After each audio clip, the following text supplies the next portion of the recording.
Hey, welcome back.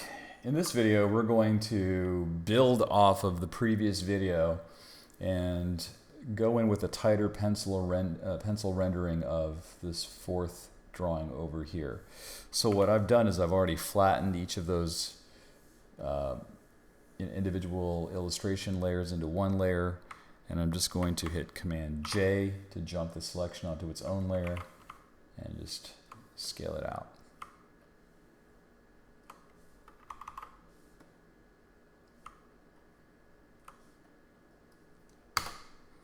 And at this stage, I'll drop the opacity, make a new layer above it, go back to my brush, make the brush just a little bit darker, and let's go ahead and start sketching out this with a little bit more emphasis on structure and detail. And I'll just confess and say that my pencils, when I pencil for myself, I'm not usually a very tight penciler, because I usually end up inking over what I draw. I've mentioned this on a few other videos too. And that's okay. It's like everyone has kind of a different approach.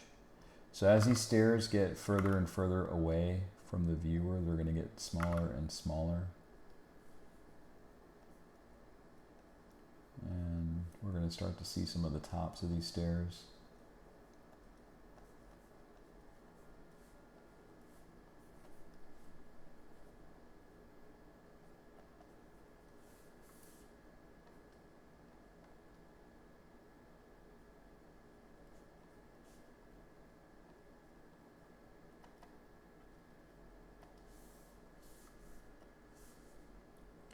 And in my research, sometimes these dungeons would not necessarily have like individual stone bricks, but they are actually comprised of a lot of tightly organized rocks. And I'm not going to draw every single rock here, but just enough to get the texture. And I can probably do something with that rocky texture when it comes to inking. I can give that feel of a stone surface when I come back and I handle the inks. Now this is going to have some thickness. This little edge over here, so I forgot to denote that. Always think about like thickness. And now let's draw these walls, and I'll go ahead and make them a little bit less straight, because after all, it's made out of stone. So I'm looking at references there, and I'm just kind of looking at the general structure.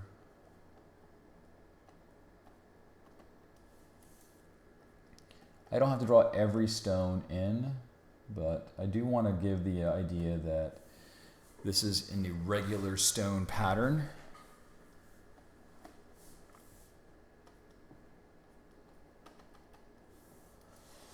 And let's go ahead and, I like to bounce around a little bit, so I'm going to have my skulls.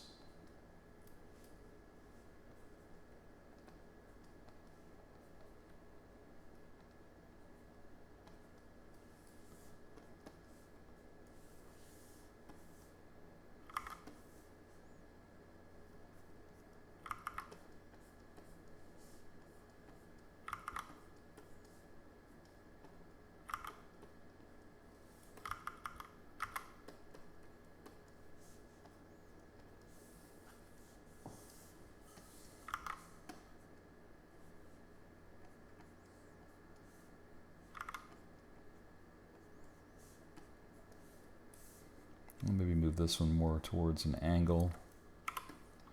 It's almost as if it's turned a little bit, so that way the viewer can make out the fact that it is actually a skull.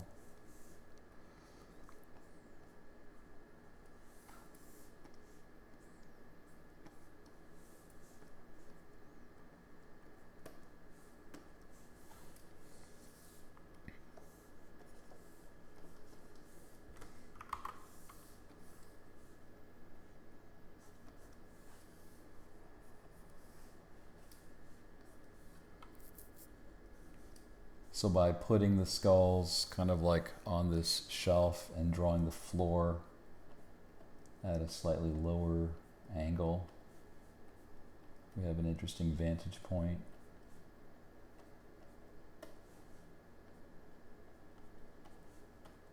Again, I'm not drawing every stone. It's like cobblestone.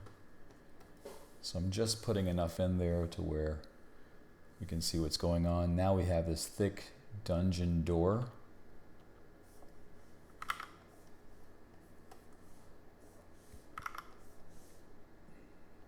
There's going to be some thickness. Let's assume that the door is inset.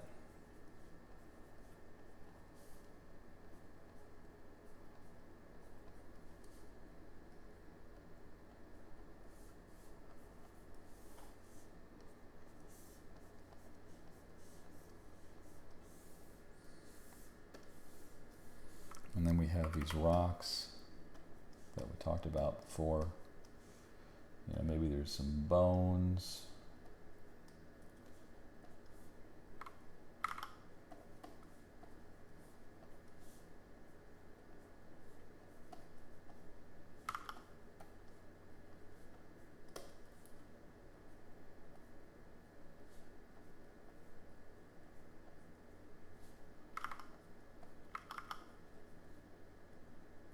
Always thinking about 3 dimension and structure.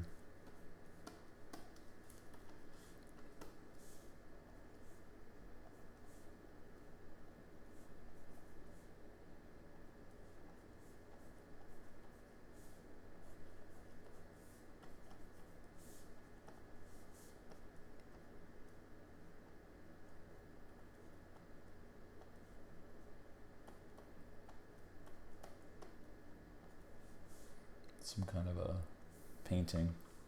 Don't know who that is exactly, but just some kind of visual dressing here.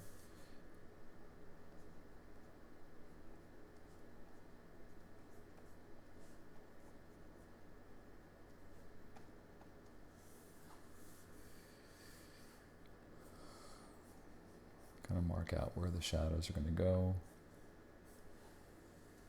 Sometimes I'll put little X's to kind of indicate that these are going to be dark. And then lastly, what I want to do is just finish adding some stone over here.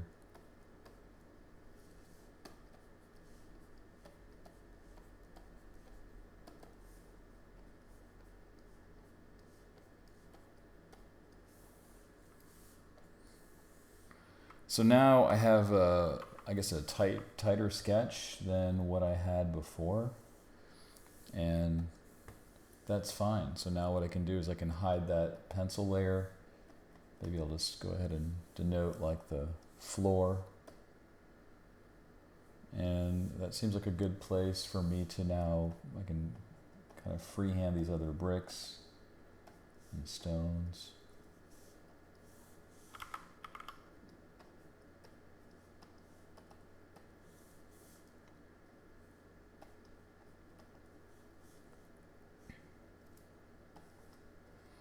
Maybe there's like this is something that I'm just adding in here, but maybe there's a view to the outside.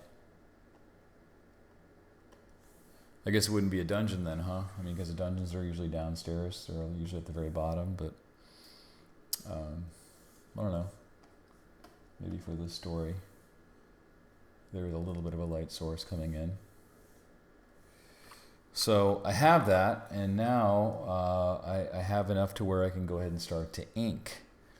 So I can take this pencil sketch and proceed to go ahead and add inks. So what I'll do is kind of work through that. Take black. I'll set my square brush to have 100% flow, and as I draw, I'm keeping in mind the thickness of my brush stroke, right? I can use my right bracket key to make the brush thicker. I can use my left bracket key to make the brush thinner. I'm inking on a separate layer.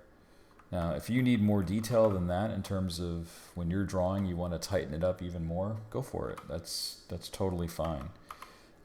It really boils down to how comfortable you feel kind of like, you know, free-forming. I look at inking as just kind of just like an improvisational exercise.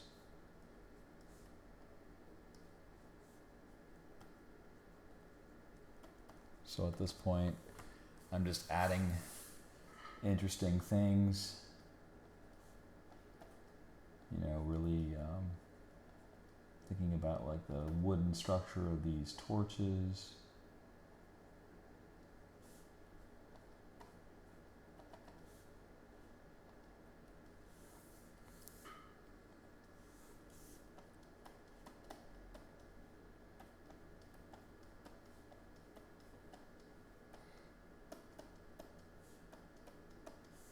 We're going to come back in and we're going to add some black fills that will make this stone, this area in the background have a little bit more darkness to it.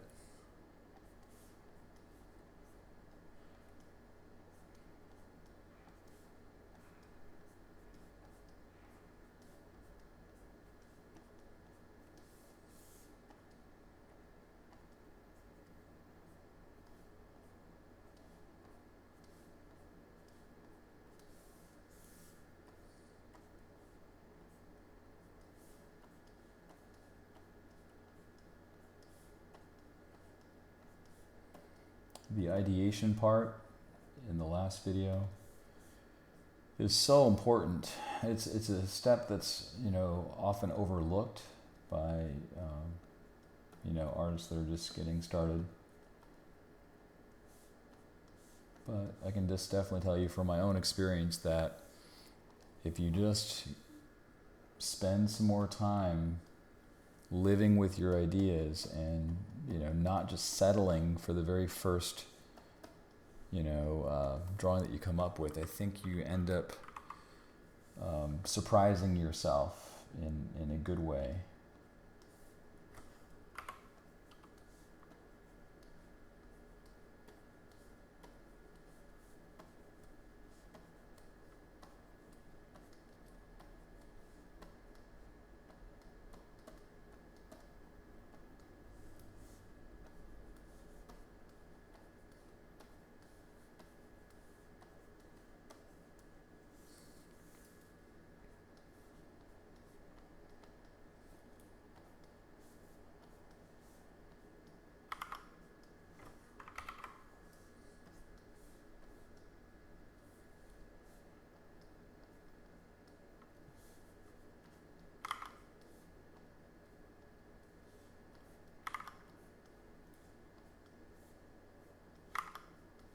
You're drawing look at references.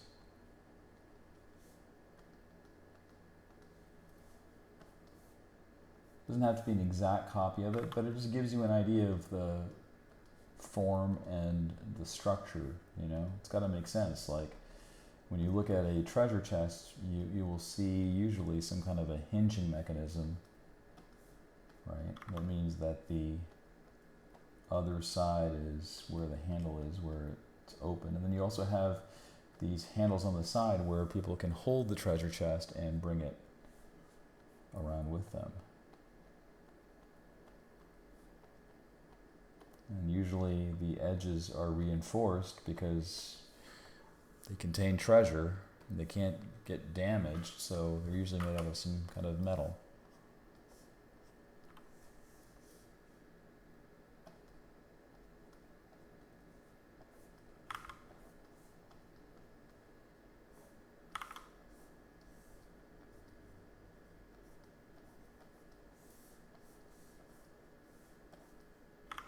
And my drawing style is like a little bit loose. Not super precious and super tight with my inks.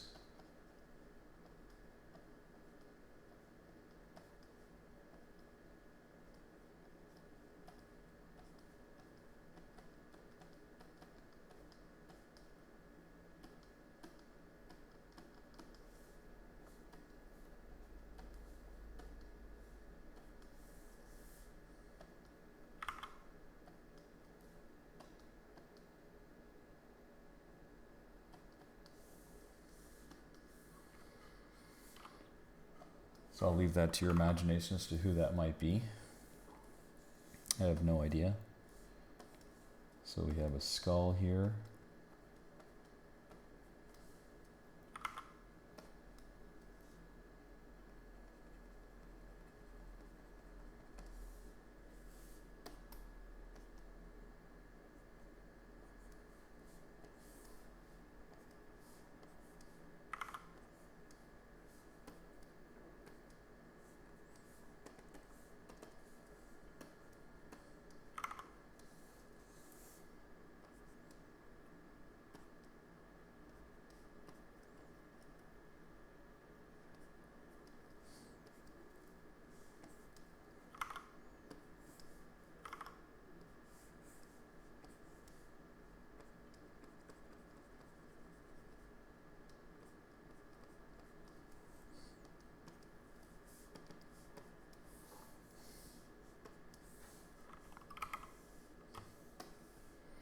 If I'm drawing, like, say, a shelf that's going to be going through all of these 3 lines, I typically like to use head stylus to draw straight lines.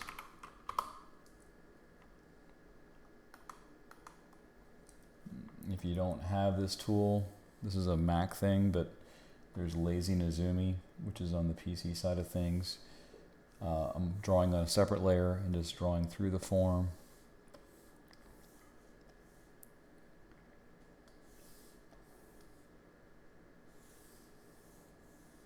I'll just rotate this around. You could also use a ruler, you know, whatever you feel most comfortable with.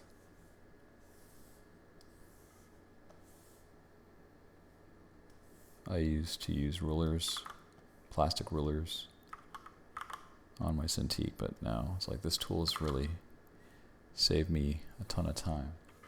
All right, so that now because it's on its own layer, I can use my lasso tool and get rid of all of this stuff.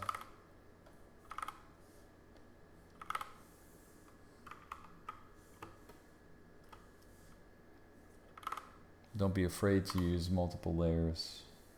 That's one of the big advantages of working digitally, so just embrace it. All right, so we got stone here.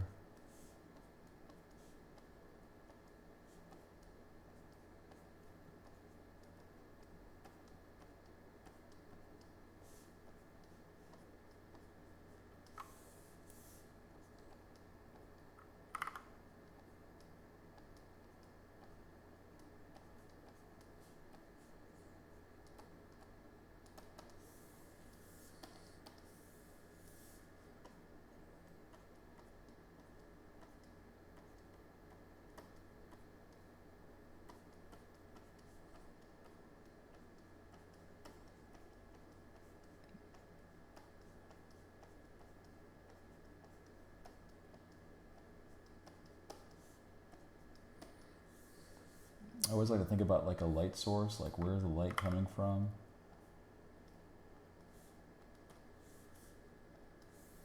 Doesn't have to be super complicated. I know that the torches themselves are going to be, you know, emitting some type of light.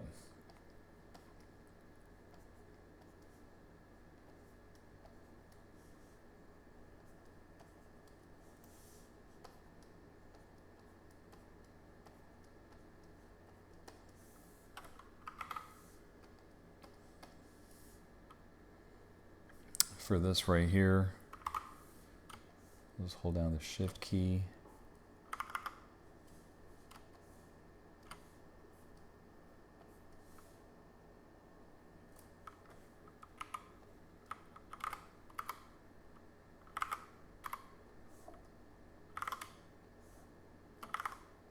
I want that to go in at a little bit more of an angle. And there's the opening.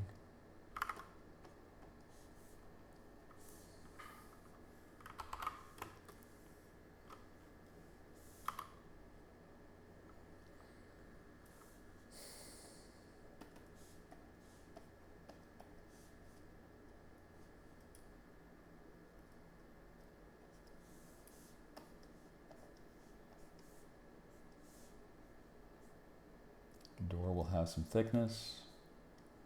Then we have bars. Got some solid wood.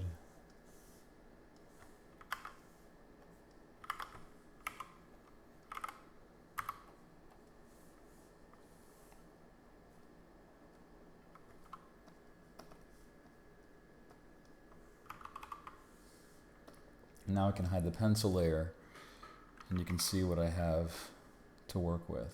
So at this point it becomes a little bit interesting because now I can start to, I've inked, which is basically I've captured the lines, but there's so much more to just inking than just, you know, I hate to say it, tracing. It's not tracing, but it's just like there's more to it than just going over your existing lines.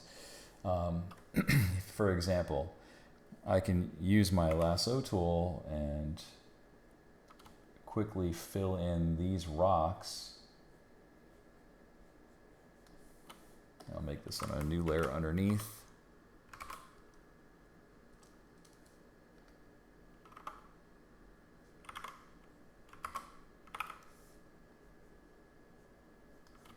Just to give these rocks kind of a little bit of a rim light.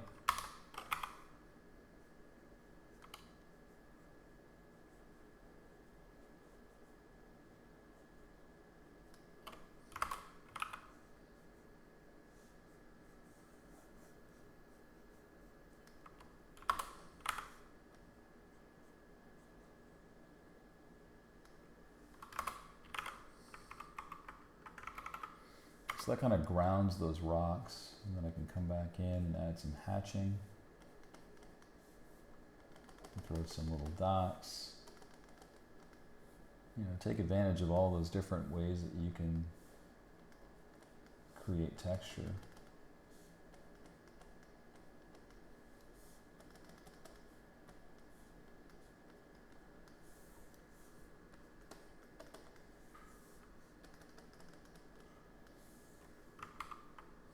And then these skulls are going to have their own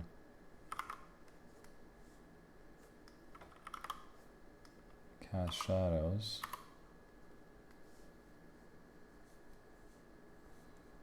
Let's just put some rocks or something underneath it. Kind of looks a little bit weird to me just sticking up there, so I'll just put some stones.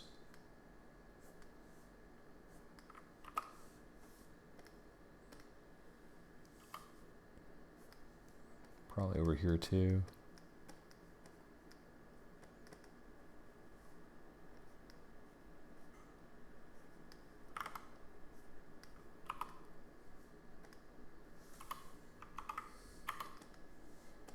We always want to get a sense of what the material is.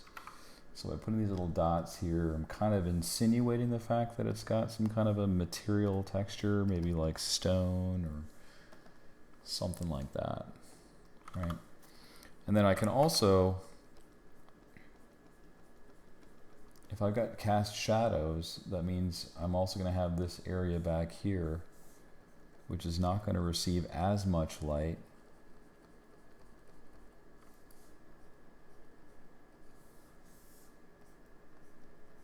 I'm just kind of shading along those forms.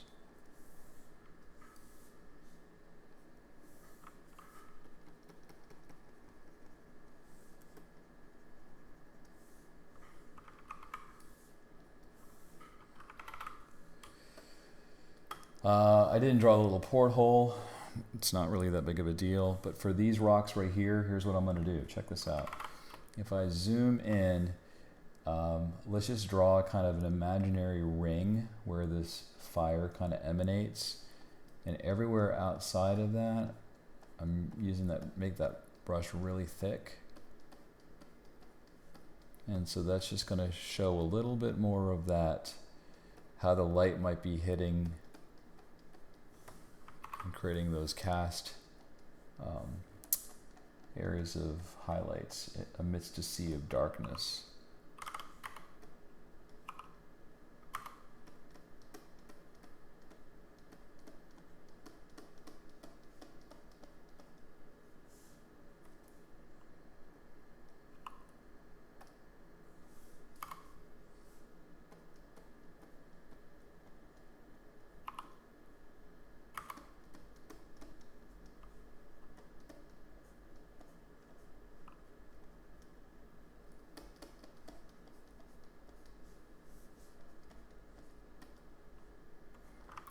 course, as I now come in, I can go ahead and throw some extra hatching here. Like the closer the lines are in hatching, the darker something is, and the further away it is, the lighter it is. But when you're going from hatching to blacks, that's just like suggesting that the light is somehow decaying.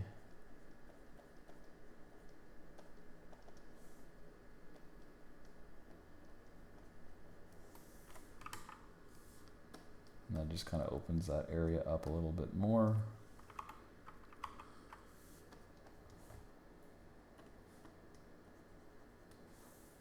Gives it a little bit more visual interest.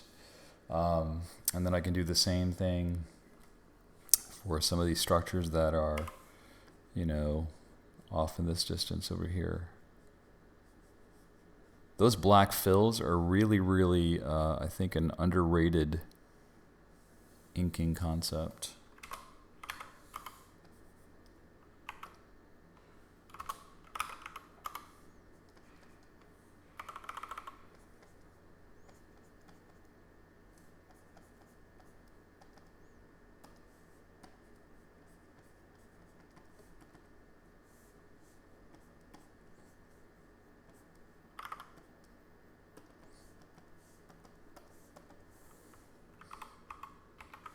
So I'm doing this in real time. I think there was a few requests for, hey, can you create some stuff in real time without speeding stuff up? Yep, this is what I'm doing. I'm drawing this in real time. Let me know what you think. Do you prefer this particular style?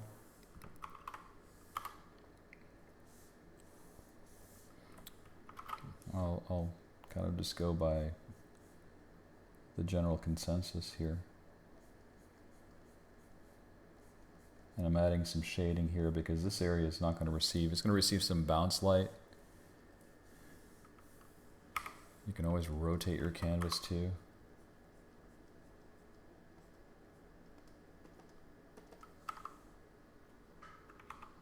So we're creating some kind of sense of atmosphere.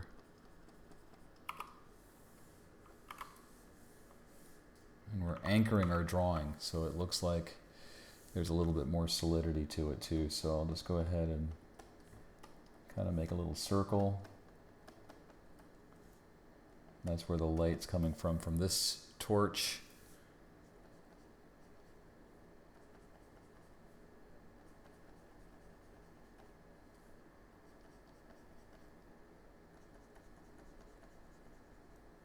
As we start to leave that circle, we see some hatching. Now this is just the way I do it. I'm not trying to say, well, this is the way you have to do it. No, this is giving you my reasons. But, you know, so many artists have a different take on stuff like this, so it would be very presumptuous for me to say, this is how you should do it. No, this is how I do it. And I'm just merely sharing that with you. So I'll go ahead and extend that over here.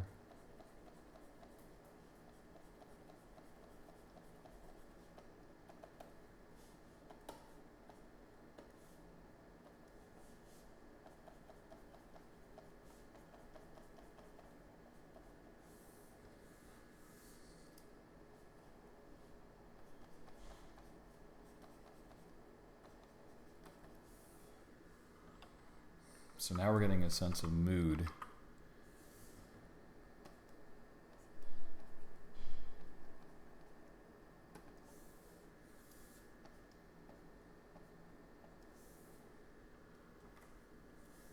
And following that same playbook, maybe this side of our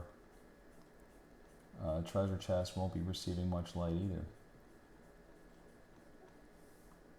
So I'm just going to give it a different cast.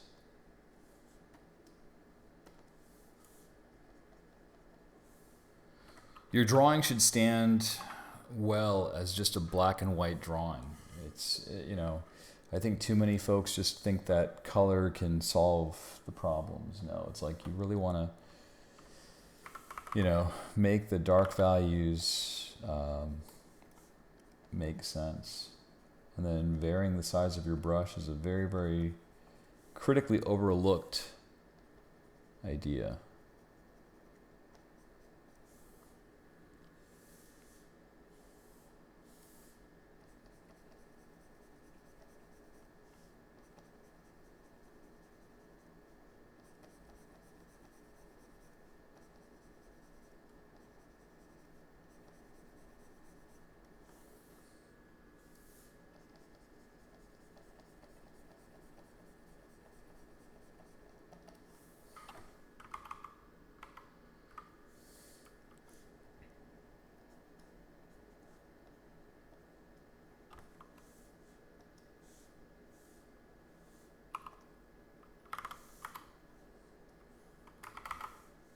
Let's see, there's a couple of gaps that I haven't closed.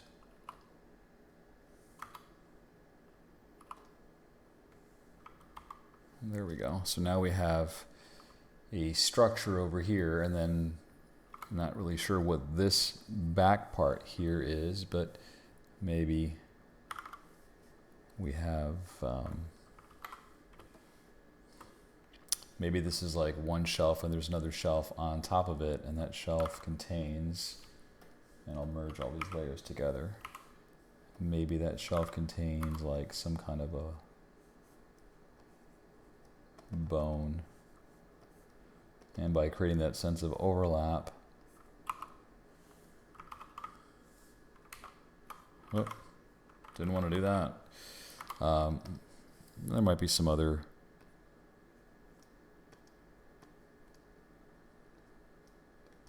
teeth, something like that.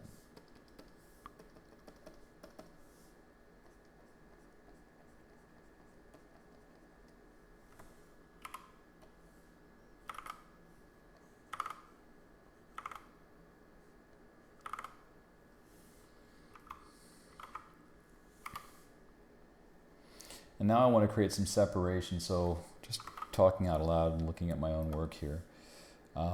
We have this light source. It's obviously affecting the area around it, but there's not much to differentiate this inset area from the wall around it, so I need to go back in and make that a little bit darker. And I'm just going to use my lasso tool.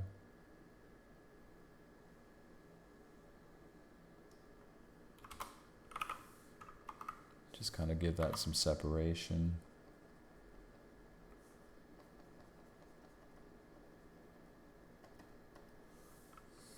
Seeing some lag on my brush here because I'm recording a video.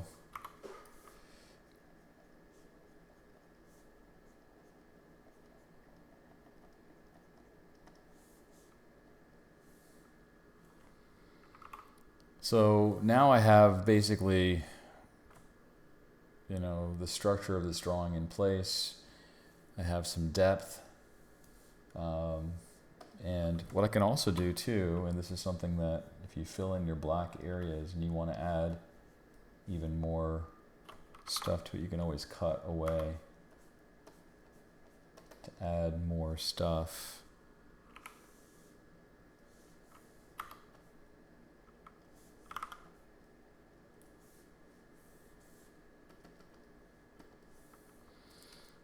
So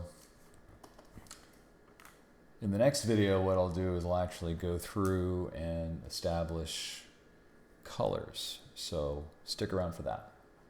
See you in the next video.